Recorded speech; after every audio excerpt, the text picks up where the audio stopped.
Hello दोस्तों, आज हम पढ़ेंगे जी वाटर के ऊपर सरकार कौन कौन से इनिशिएटिव्स लेकर आई है।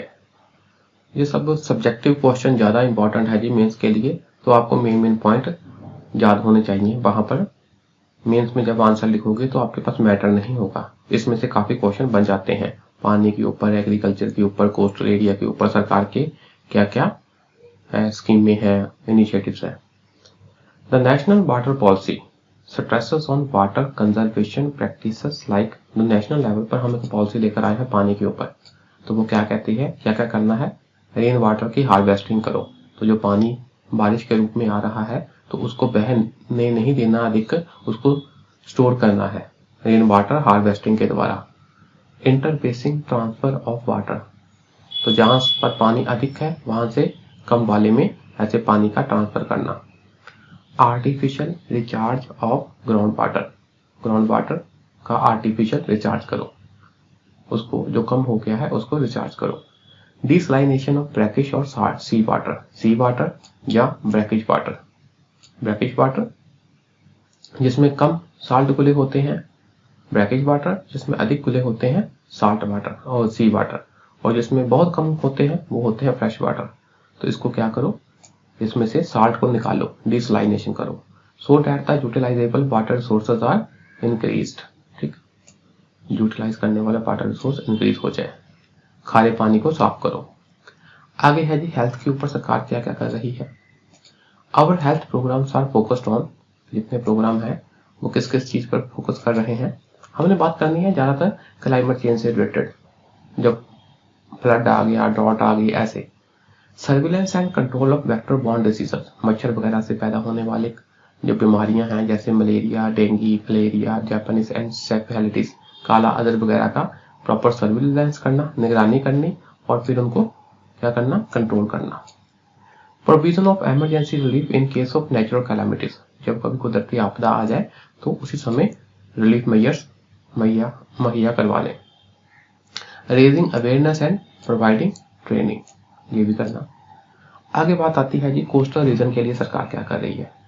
To protect the sensitive coastal ecosystem, restrictions are imposed for human activities. हाँ भी ह्यूमन एक्टिविटीज ये हम नहीं अलाउ करते, फॉर एग्जाम्पल ज़्यादा बड़ी बड़ी बिल्डिंगें बनानी, कंस्ट्रक्शन एक्टिविटीज, है ना, ताकि क्योंकि जब आपका सी लेवल राइज करेगा तो ज़्यादा नुकसान होगा, तो उस हिसाब से रिस्ट्रिक्शंस लगाई गई हैं।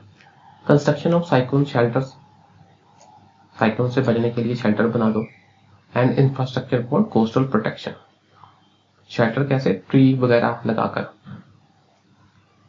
Plantation of mangroves and other coastal forest, ठीक, हमने मैंग्रोव्स की सिग्निफिकेंस में पढ़ा था भी, ये कैसे जो स्टॉर्म्स वगैरह से कोस्ट एरिया को प्रोटेक्ट करते हैं, तो उस हिसाब से कोस्ट में फॉरेस्ट या मैंग्रोव टाइप ट्री लगाने चाहिए।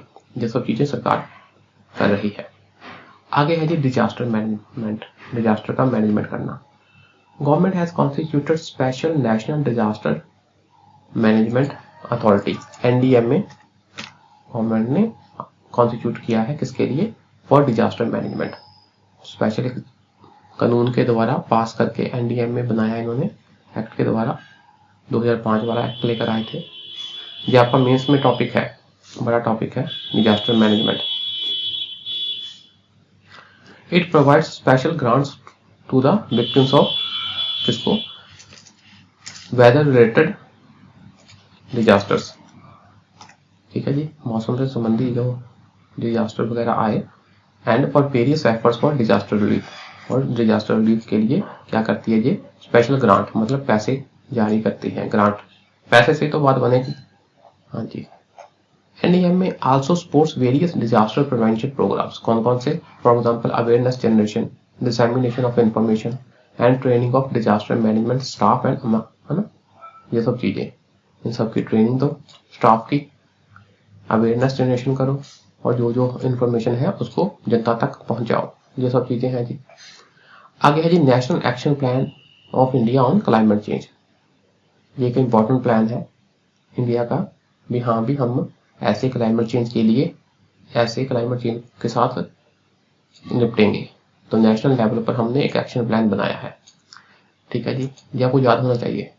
Under NAPCC India has 8 national missions, जिसके पास 8 मिशन हैं।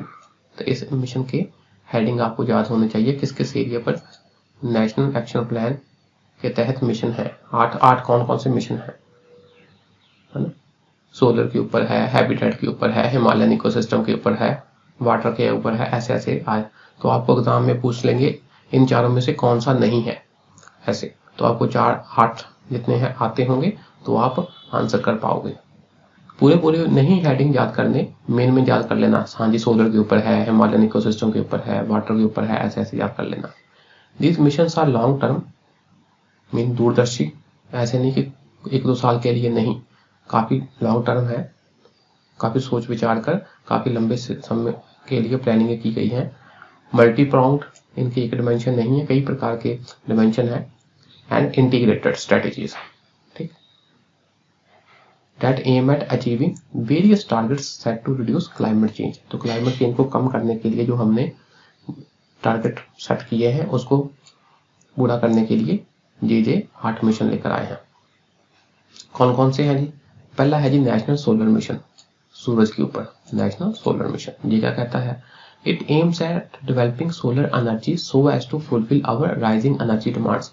सोलर एनर्जी को डेवलप करो ताकि जो हमारी एनर्जी की डिमांड है वो पूरी हो सके, क्योंकि हम डेवलपिंग कंट्री हैं तो हमारी और डिमांड इंक्रीज हो रही है, तो राइजिंग एनर्जी डिमांड आ गया, इसको पूरा करना है सोलर एनर्जी से। Promote sustainable growth by utilizing renewable energy. तो रिन्यूएबल एनर्जी को यूटिलाइज करते हुए ग्रोथ करनी है हमने, कौन सी? Sustainable. And reducing dependence on fossil fuels, fossil fuels के ऊपर डिपेंडेंस कम करनी है। To establish India as a global leader in solar energy sector through proper policy support. तो पॉलिसी सपोर्ट के द्वारा इंडिया को सोलर एनर्जी सेक्टर में क्या है? ग्लोबल लीडर बनाना है। ये बात होगी। आगे है जी national mission for enhanced energy efficiency. Energy efficiency को बढ़ावा देने के लिए हमारे पास एक मिशन है, national mission for enhanced energy efficiency. Energy efficiency का मतलब हमारी एनर्जी की वेस्टेज ना हो, कम ईंधन का यूज करके, कम फ्यूल का यूज करके हम मैक्सिमम एनर्जी प्रोड्यूस करें। It aims eight increasing energy efficiency means generating more energy with less fuel by efficiently utilizing the fuels and producing less emission। जो फ्यूल है उसको अच्छे तरीके से यूटिलाइज करो और emission जो है हमारा वेस्ट वगैरह वो कम हो, ठीक है जी। कम फ्यूल से अधिक एनर्जी पैदा करनी हमने। Creating proper policy design for above aim. जो हमारे एम है इसके लिए प्रॉपर पॉलिसियां लेकर आनी, ठीक है जी। Foster innovative and sustainable models for achieving energy efficiency. तो एनर्जी एफिशिएंसी के लिए अच्छे से मॉडल लेकर आने हैं जो कि काफी इनोवेटिव हो और सस्टेनेबल हो, जैसे generation of energy efficient machinery and technology. अच्छी मशीनरी और टेक्नोलॉजी लेकर आनी है। आगे है जी national mission on sustainable habitat. Habitat के ऊपर मिशन है, कौन सा? Sustainable habitat. It focuses on, क्या है इसका फोकस?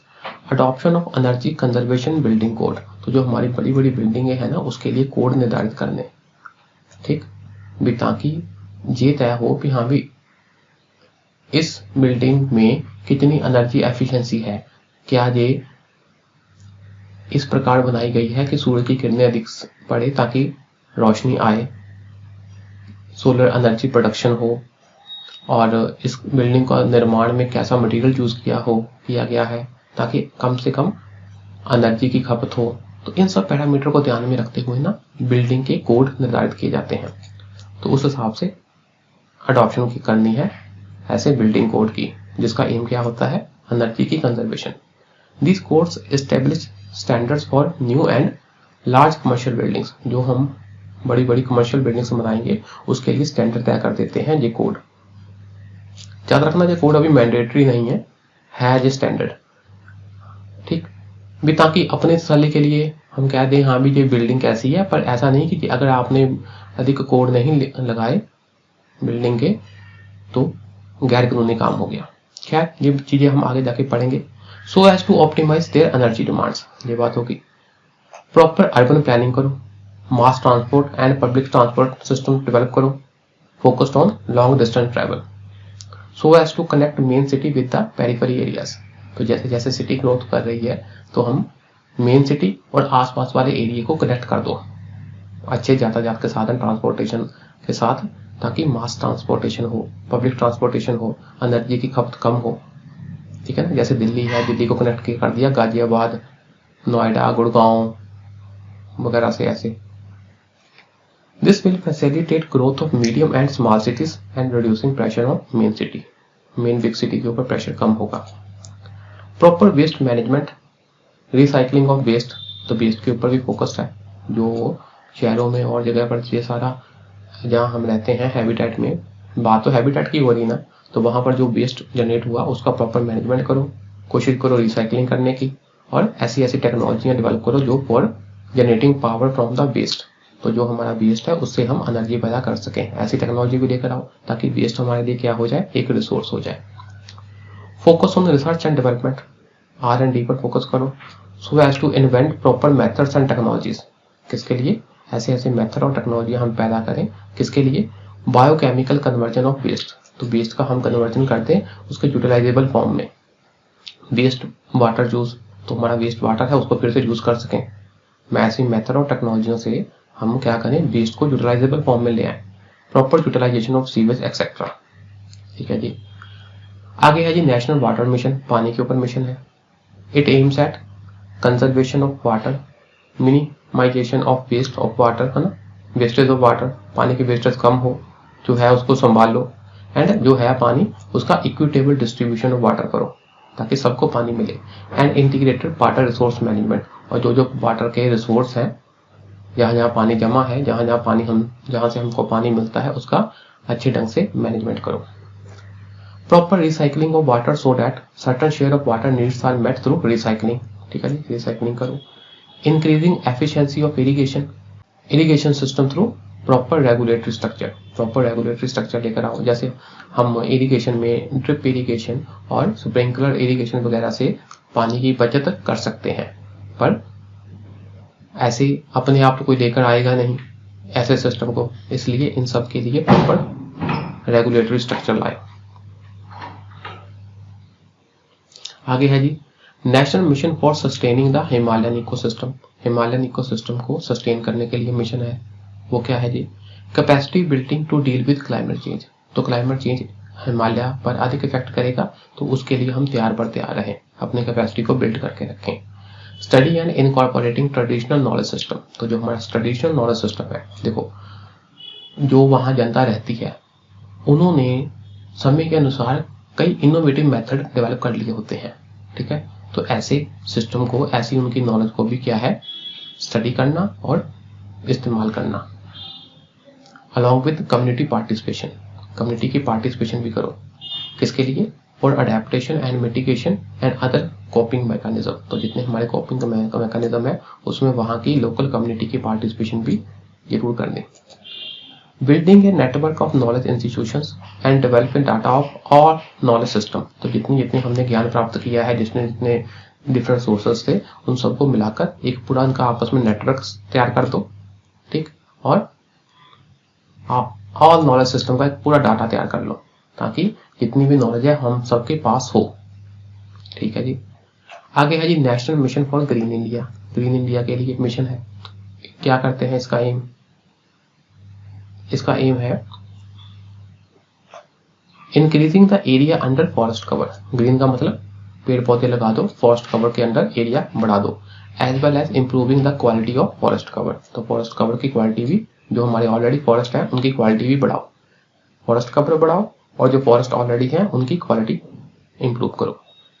रिफॉरेस्टेशन ऑफ डिफॉरेस्टेड एरियाज, तो जहां जहां से फॉरेस्ट काट दिए गए हैं, जैसे कि अबंडन माइंस, हमने कोई जैसे खानों में से धातुएं वगैरह निकाल ली, तो वहां उसको ऐसे ही बंडल कर दिया, नहीं, वहां पर पूरी मिट्टी वगैरह डालकर समतल करके वहां पर पेड़ पौधे लगाने हैं।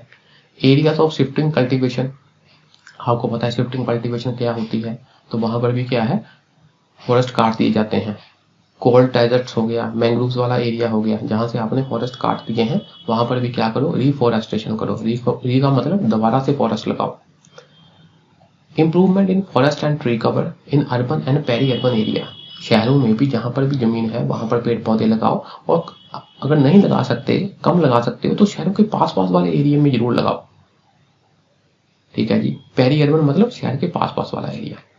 Similarly improvement in forest and tree cover in fallow land, तो जो ऐसी खाली जगह पड़ी है वहां पर भी पेड़ पौधे लगाओ। मार्जिनल एग्रीकल्चर लैंड, ठीक है ना, एग्रीकल्चर के आसपास वाली लैंड पर भी लगाओ। इम्प्रूवमेंट करो फॉरेस्ट की, कहाँ पर, जो खाली पड़ी जमीन है, एग्रीकल्चर लैंड के आसपास वाली जमीन है, और कोई और नॉन फॉरेस्ट लैंड, ठीक है, वहां पर पेड़ पौधे लगाओ।